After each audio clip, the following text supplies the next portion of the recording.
तो आज हम लोग बात करने वाले हैं एड्स के बारे में। AIDS is what? AIDS is acquired immunodeficiency syndrome. तो एक्वायर्ड इम्यूनोडेफिशिएंसी सिंड्रोम का मतलब क्या? This is acquired outside from your body. Immunodeficiency का मतलब हो गया इम्यूनिटी कमज़ोर हो जाएगी because it affects your T helper cells. Syndrome मतलब ग्रुप ऑफ सिम्टम्स, ठीक है। फिर ये किससे होता है? आपका ह्यूमन इम्यूनोडेफिशिएंसी वायरस से होता है, जो कि दो तरह का होता है, 1 और 2। ह्यूमन इम्यूनोडेफिशिएंसी वायरस क्या है? आपका रेट्रोवायरस है, एनवेलप्ड आरएनए वायरस है, ठीक है। अब है कि इसका स्ट्रक्चर, ये हम लोग इसमें बहुत कुछ याद रखने की ज़रूरत नहीं है, बस आपको कुछ कुछ याद रखना है। ये बाइलिपिड लेयर है जिसके अंदर ये GP120 रिसेप्टर्स होते हैं, GP41, तो ये याद रखना है। ये GP120 है और ये कैप्सिड है। कैप्सिड के अंदर P24 एक प्रोटीन होता है, ठीक है।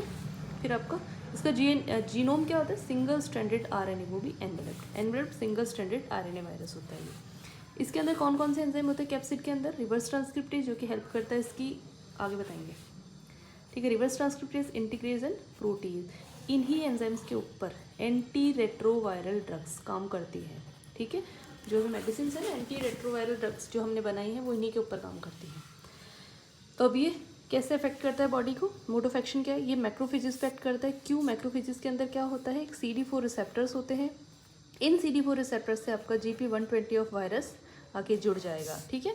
और क्या करेगा? ये आरएनए था पहले, इसने रिवर्स ट्रांसक्रिप्टेज की हेल्प से क्या बनाया? Single stranded DNA. अब ये रेप्लिकेट करके डबल स्ट्रैंडेड हुआ। अब ये डबल स्ट्रैंडेड डीएनए जाके ह्यूमन के डीएनए से जुड़ेगा, रेप्लिकेट करेगा और जाके किसको अफेक्ट करेगा? T helper. जितने वायरस बनेंगे वो सारे के सारे अब टी हेल्पर सेल्स को अफेक्ट करेंगे। अब ये टी हेल्पर सेल्स की कम होने से क्या होगा? इम्यूनोडेफिशिएंसी। अब इम्यूनोडेफिशिएंसी हो गई तो एड्स के सिम्टम्स आना शुरू हो जाएंगे। तो पहले आएंगे एड्स रिलेटेड, पहली स्टेज होगी एड्स रिलेटेड कॉम्प्लेक्स, जिसके अंदर फर्स्ट स्टेज के अंदर क्या होगा? माइल्ड सिम्टम्स आएंगे। Second stage is full blown symptoms, जिसके अंदर ऑपॉर्चुनिस्टिक इन्फेक्शन होने शुरू हो जाएंगे, लाइक न्यूमोसिस्टिस जीरोवेसाई या न्यूमोसिस्टिस कैरिनाई निमोनिया, ठीक है। तो सिम्टम्स मतलब HIV की एंट्री करने और सिम्टम्स आने के बीच के जो पीरियड होता है उसको हम लोग विंडो पीरियड कहते हैं, which is around 10 years, 6 month से 10 ईयर हो सकता है, ठीक है। अब mode of transfusion, mode of transmission में देखना है, ब्लड ट्रांसफ्यूजन से हो सकता है, इन्फेक्टेड नीडल से हो सकता है, रेजर शेयरिंग से हो सकता है, mother to child via placenta, यानी कि दिस इज वर्टिकल ट्रांसमिशन।